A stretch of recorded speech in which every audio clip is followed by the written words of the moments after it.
का जो हमारा सेशन है वो क्रिटिकल थिंकिंग के ऊपर है एंड हम दो तीन चीजों के बारे में बात करेंगे। सबसे पहले तो ये क्रिटिकल थिंकिंग होता क्या है, और दूसरा कि कैसे अगर हमें क्रिटिकल थिंकिंग करनी है तो कैसे करते हैं। बेसिकली अगर सोचना है तो कैसे एक सोचने का तरीका हो सकता है और ये क्यों जरूरी है। तो इन तीन चीजों के ऊपर हम लोग बात करेंगे। गहराई से सोचना, किसी टॉपिक पर बहुत ध्यान से सोचना, एनालिसिस करना, जजमेंट लेना, रैशनल तरीके से सोचना, अपने थॉट्स को ऑर्गेनाइज करके सोचना, राइट या रॉन्ग का डिसीजन लेना, ये सब अलग अलग एस्पेक्ट्स हैं क्रिटिकल थिंकिंग के। तो थिंकिंग मतलब सोचना और क्रिटिकल मतलब गहराई से सोचना, and what to do, maybe किस सिचुएशन में क्या सही होगा वो डिसीजन लेना। These are all aspects of the critical part of the critical thinking कि अलग अलग पहलू हम उसके देख रहे हैं या नहीं, कितनी गहराई में जाकर सोच रहे हैं उसके बारे में, क्या सब फैक्टर्स कंसिडर कर रहे हैं हम अपने डिसीजन मेकिंग के प्रोसेस में।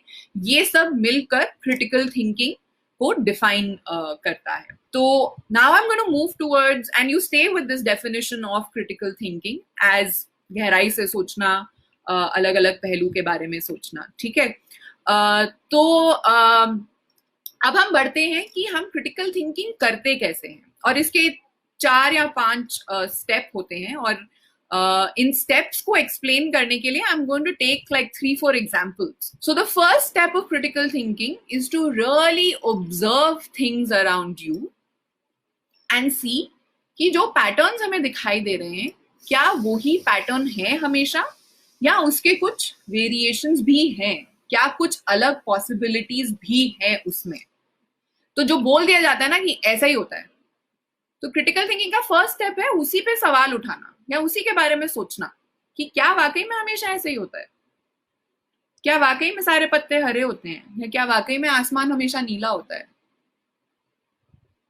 So that is the first step of critical thinking. I don't know if you can see this clearly, but it is to start observing things around you and to really start identifying patterns which are similar and patterns which are different. Yeah, and notice the differences in different situations as well. Yeah, so that's step 1. So the first step was to observe the patterns and see whether that is the way it is supposed to be, or are there different ways in which things are happening. Second example जो मैं देना चाहूंगी, जो second step है critical thinking का, वो मेरे बचपन से, और वो भी एक तरह का जनरलाइजेशन था। जब मैं छोटी थी बचपन में, और मेरा एक बड़ा भाई है, वो मुझसे 5 साल बड़ा है, लेकिन जब मैं छोटी थी तो मुझे याद है कि जो भी घर के काम करने होते थे वो मेरी मम्मी हमेशा पहले मुझे ही बोलती थी कि पानी की बोतलें भर के रख दो, खाने टेबल लगा दो, एंड या खाना बनाना सीखना। मेरे को ही ज्यादा दबाव दिया जाता था खाना बनाना सीखने के लिए।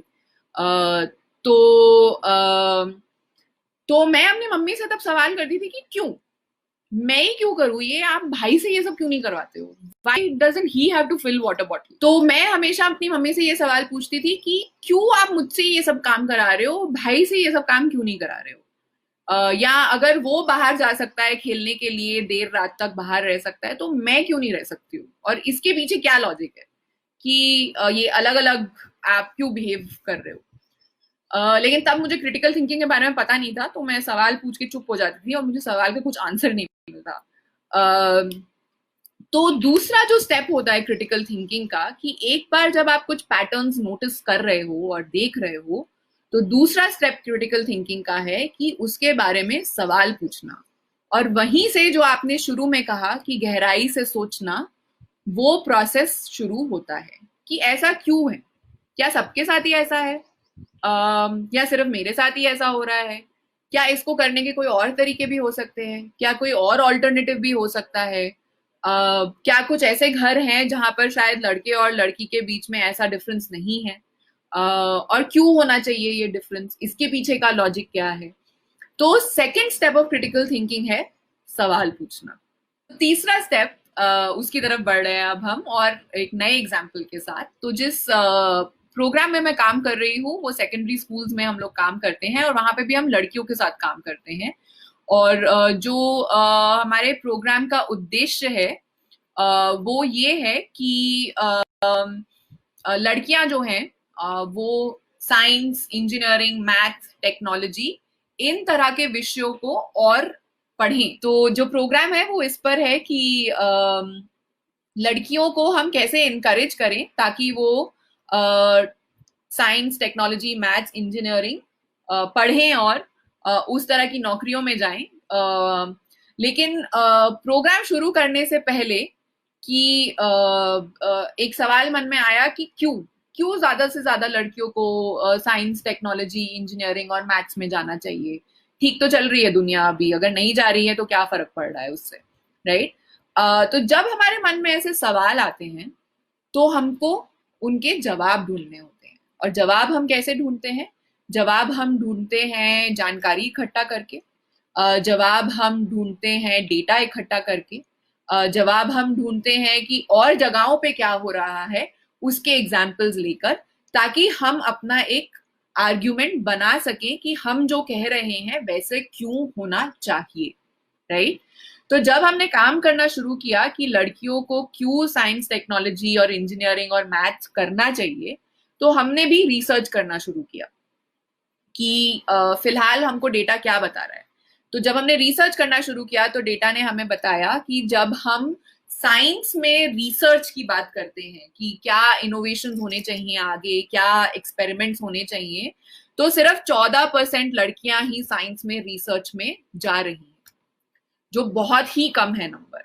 और इससे क्या होता है कि जो भी आप रिसर्च करोगे उसमें जो फीमेल पर्सपेक्टिव है वो फिर मिस हो जाएगा। फॉर एग्जाम्पल कि फीमेल पर्सपेक्टिव क्या होता है, अगर आप देखें कि लड़कों के कपड़ों में हमेशा पॉकेट्स होती हैं, राइट? क्योंकि ये माना जाता है कि लड़के जो हैं वो वॉलेट कैरी करते हैं, फोन कैरी करते हैं, और वो बैग्स कैरी नहीं करते हैं, तो उनके पास पॉकेट्स होनी चाहिए जिसमें वो सामान रख सकते हैं। लेकिन अगर हम इंडिया में लड़कियों के कपड़े देखें, जैसे कुर्ते होते हैं या साड़ी होती है, वहां पर पॉकेट्स नहीं होती हैं। क्योंकि लड़कियों को सामान कैरी नहीं करना होता है, वो भी तो वॉलेट कैरी करती हैं, वो भी तो फोन कैरी करती हैं। तो ये इसलिए हुआ क्योंकि पहले जमाने में जब कपड़े डिजाइन होते थे तो मोस्टली जो लोग कपड़े डिजाइन करते थे वो मेल्स हुआ करते थे। तो उन्होंने कभी भी फीमेल के पॉइंट ऑफ व्यू से नहीं सोचा कि जब वो हम उनके लिए कपड़े बना रहे हैं तो वो ये सब चीजें कहाँ रखेंगी, right?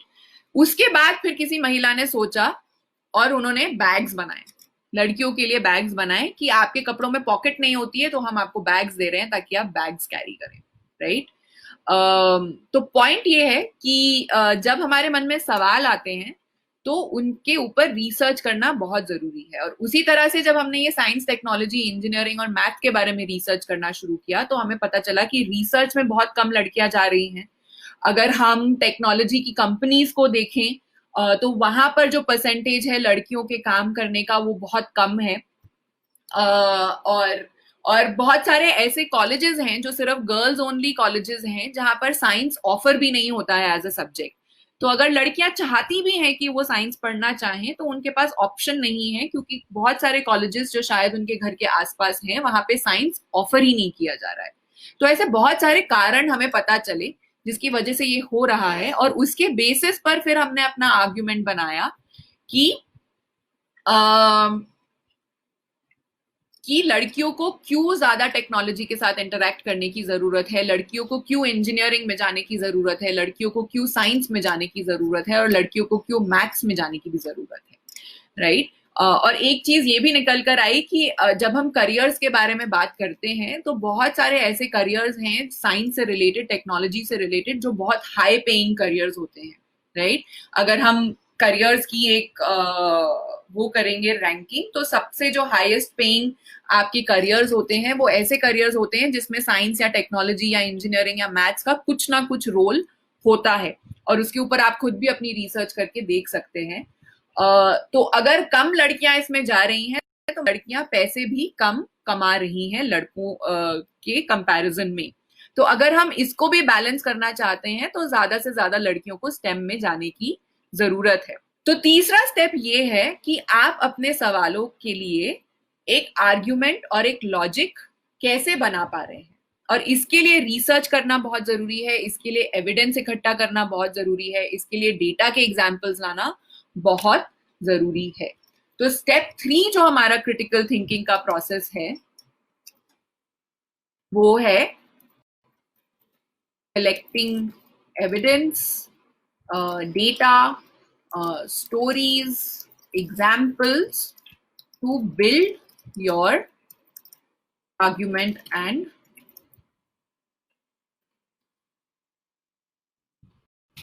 logic. Okay.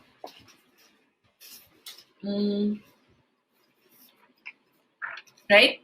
So this is just an example in terms of data and evidence of कैसे हम ये कर सकते हैं, राइट? तो अगर आपके मन में ये सवाल है कि लड़कियों को बाइक क्यों नहीं चलाने दी जाती है और स्कूटी क्यों चलाते हैं, तो आप भी अब अपनी रिसर्च करके बता सकते हैं लोगों को कि नहीं, ये ऐसा रूल नहीं है कि लड़कियों को स्कूटी चलानी है। ऐसी बहुत सारी महिलाएं हैं जो बाइक्स चलाती हैं। ऐसे बहुत सारे ग्रुप्स हैं महिलाओं के जहां पर उन्होंने अपना एक ग्रुप बनाया है और वो मिलकर राइड्स पे जाती हैं, बाइक राइड्स पे भी जाती हैं, to promote biking among girls as well, right? So how are we collecting data and evidence to build our case? And again, this is with respect to anything, right? अगर आप अपने काम के क्षेत्र में भी सोचें, बहुत बारी ऐसा होता है कि हमें बोल देते हैं कि ये जो प्रोसेस है ना, इसको ऐसे ही करना है, लेकिन हो सकता है कि आपके पास एक डिफरेंट आइडिया है कि नहीं, अगर हम इसको ऐसे नहीं ऐसे करेंगे तो शायद ये बेटर हो सकता है, राइट? तो फिर आप कैसे अपना आर्ग्यूमेंट बनाने के लिए डेटा इकट्ठा करोगे कि मैंने जो तरीका सजेस्ट किया है वो क्यों बेटर है? क्या उससे समय बच रहा है? क्या उससे एफर्ट कम लग रहा है लोगों का? क्या उससे से ज्यादा लोगों का फायदा हो रहा है? क्या इससे शायद हमें ज्यादा विजिबिलिटी मिल सकती है? तो वो क्या रीजन है जो आपके आइडिया को बेटर बनाते हैं, जो आपके लॉजिक को बेटर बनाते हैं? उसके लिए आप अपना डेटा इकट्ठा कर रहे हैं और रिसर्च करके एग्जाम्पल्स ला रहे हैं, कहानियां ला रहे हैं। बहुत बारी ऐसा होता है कि आपको जो डेटा मिलेगा वो आपको दोनों चीजों के लिए डेटा मिलेगा, राइट? तो अब मैं हिस्ट्री में जाना चाहूंगी कि जब हम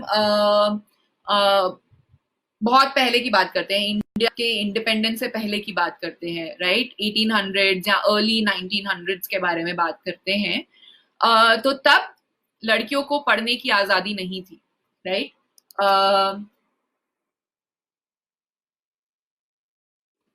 वो जो है उनको स्कूल नहीं जाने दिया जाता था, लड़कियों के लिए होते थे। और अगर हम उस जमाने में अगर अपनी रिसर्च करते तो हमारे को शायद डेटा नहीं मिलता कि लड़कियां पढ़ने भी जाती हैं, हमको शायद यही डेटा मिलता कि लड़कियां घर पे रहती हैं, राइट? लेकिन अगर आपको डिसीजन लेना है, आपको ये डिसाइड करना है कि क्या होना चाहिए, क्या सिचुएशन ऐसी ही रहनी चाहिए, क्या लड़कियों को सिर्फ घर पे ही रहने देना चाहिए और उनको पढ़ाई नहीं करने देनी चाहिए, क्योंकि डेटा भी यही कह रहा है कि फिलहाल तो लड़कियां नहीं जाती हैं पढ़ने के लिए। लेकिन अगर आपको पता हो, सावित्रीबाई फूले करके जो एक लेडी थी, उन्होंने सबसे पहले लड़कियों के लिए स्कूल चलाना शुरू किया, राइट? तो उनके दिमाग में भी कुछ सवाल आया होगा कि क्यों ऐसा है कि लड़कियों को पढ़ाई नहीं करने दी जा रही है, राइट? कि क्यों लड़कियां घर पे बैठी, क्यों वो पढ़ नहीं सकती? तो ये सब सोच कर उन्होंने एक स्कूल खोला होगा लड़कियों के लिए। आई नो कि कुछ आईटीआई भी हैं जिनके नाम सावित्रीबाई के नाम पर हैं। लेकिन अगर आप उस समय पे सोचें और अगर उस समय पे डेटा भी हम लोग इकट्ठा करते तो हमें यही पता चलता कि लड़कियां तो नहीं जा रही हैं स्कूल, राइट? तो वो डेटा जो है, अब आप दोनों चीजों के लिए प्रेजेंट कर सकते हो। अब आप वो उस डेटा को यूज कर सकते हो ये बोलने के लिए कि शायद लड़कियों को कोई जरूरत नहीं है पढ़ाई करने की, वो घर पे रह रही है, सब ठीक चल रहा है, तो उनको घर पे ही रहने देना चाहिए। या आप वो डेटा यूज कर सकते हो ये कहने के लिए कि देखिए कितनी कम लड़कियां स्कूल में जा रही हैं, शायद हमें लड़कियों को आगे बढ़ाने की जरूरत है ताकि वो भी घर से बाहर निकलकर पढ़ाई कर सकें। तो हमको लड़कियों को पढ़ने की आजादी देनी चाहिए, राइट? तो आप जो है आपका डिसीजन किसी भी डायरेक्शन में ले सकते हो सेम डेटा के बेसिस पर, राइट? तो सावित्री बाई जो थी उन्होंने डिसीजन लिया कि नहीं, लड़कियों को घर पे नहीं रहने देना चाहिए, लड़कियों को पढ़ाई करनी चाहिए। उन्होंने सेम डेटा को यूज करके बोला कि लड़कियों को पढ़ाई करने देनी चाहिए। तो ये जो डिसीजन मेकिंग होती है, और आप लोगों ने शुरू में भी कहा था कि क्रिटिकल थिंकिंग का मतलब है कि डिसीजन लेना, राइट और रॉन्ग के बीच में डिसीजन लेना, जजमेंट बनाना। तो क्रिटिकल थिंकिंग का आखिरी स्टेप होता है जजमेंट बनाना, राइट? तो वो जजमेंट आप किस बेसिस पर बनाओगे कि लड़कियों को पढ़ाई करने देनी चाहिए या लड़कियों को पढ़ाई नहीं करने देनी चाहिए? क्योंकि डेटा तो आपको दोनों तरीके से आप यूज कर सकते हो अपने डेटा को, कि मैं किस चीज में बिलीव करती हूँ। अगर मेरा बिलीफ ये है कि लड़के और लड़कियों में कोई भेदभाव नहीं होना चाहिए, हर किसी को इक्वल अपॉर्चुनिटी मिलनी चाहिए, तो मैं डिसीजन लूंगी कि लड़कियों को पढ़ाना चाहिए।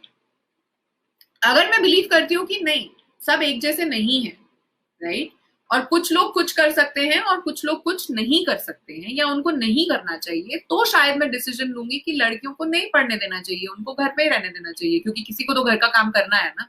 तो लड़के बाहर जा सकते हैं और लड़कियां घर का काम कर सकती हैं। तो ये आपकी सोच और आपके वैल्यूज के ऊपर डिपेंड करता है, राइट? और हर व्यक्ति की वैल्यूज जो है वो अलग अलग होती हैं। तो जरूरी नहीं है कि अगर आप लोग सब क्रिटिकल थिंकिंग कर रहे हो तो आप एक ही डिसीजन के ऊपर पहुंचोगे। आप सबके डिसीजंस अलग अलग होंगे क्योंकि आपके वैल्यूज अलग अलग हैं और क्योंकि आपका सोचने का, आपके जो लाइफ एक्सपीरियंसेस हैं वो भी अलग अलग हैं। तो ये अब आपको सोचने की जरूरत है कि आप किस बेसिस पर डिसीजन लोगे। जब आपके पास आपने सारा डेटा भी एनालाइज कर लिया है, जब आपने सब देख भी लिया है, तो आप कौन से वैल्यूज के आधार पर वो डिसीजन ले रहे हो, वो है हमारा चौथा और आखिरी स्टेप क्रिटिकल थिंकिंग का, right? So step 4 is decision making